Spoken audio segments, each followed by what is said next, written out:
Aujourd'hui, je partage avec toi pourquoi moi personnellement j'achète des immeubles qui sont cash flow négatifs. Quand j'investis en immobilier, je cherche pas les deals qui sont rentables, je cherche les deals qui ont un potentiel de devenir rentables. Voici pourquoi. La première raison, c'est parce qu'un deal rentable, ça se crée. Une des erreurs que la majorité des gens qui veulent débuter en immobilier, c'est qu'ils cherchent des immeubles qui sont cash flow positif, ils finissent par rien trouver puis dire que finalement, bon, l'immobilier, ça vaut pas la peine, c'est pas rentable. Ce que j'aimerais te dire, c'est que les bons deals, ça ne se trouve pas, ça se crée. Ça n'existe pas des pancartes ou des immeubles à vendre avec des pancartes. Hey, hey, je suis à vendre, achète-moi, je suis un bon deal rentable, cash flow.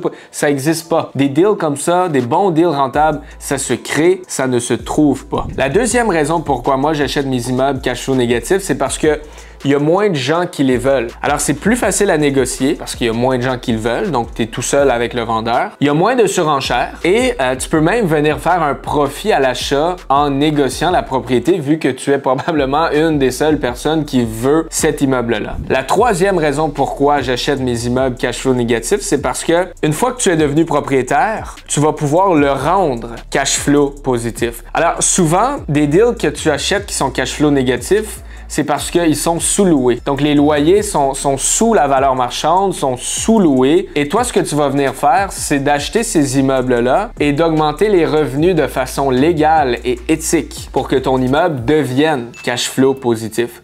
Alors, je viens de te partager le secret des grands investisseurs immobiliers. Tu t'es pas déjà demandé comment ça se fait? Pourquoi que quand les taux d'intérêt sont hauts puis le marché il est pas si bon, comment ça se fait que les grands investisseurs, eux, continuent d'acheter? Hein? On entend souvent les membres de notre famille qui n'ont pas vraiment d'immobilier. Ah, les taux sont hauts, achète pas en ce moment, etc.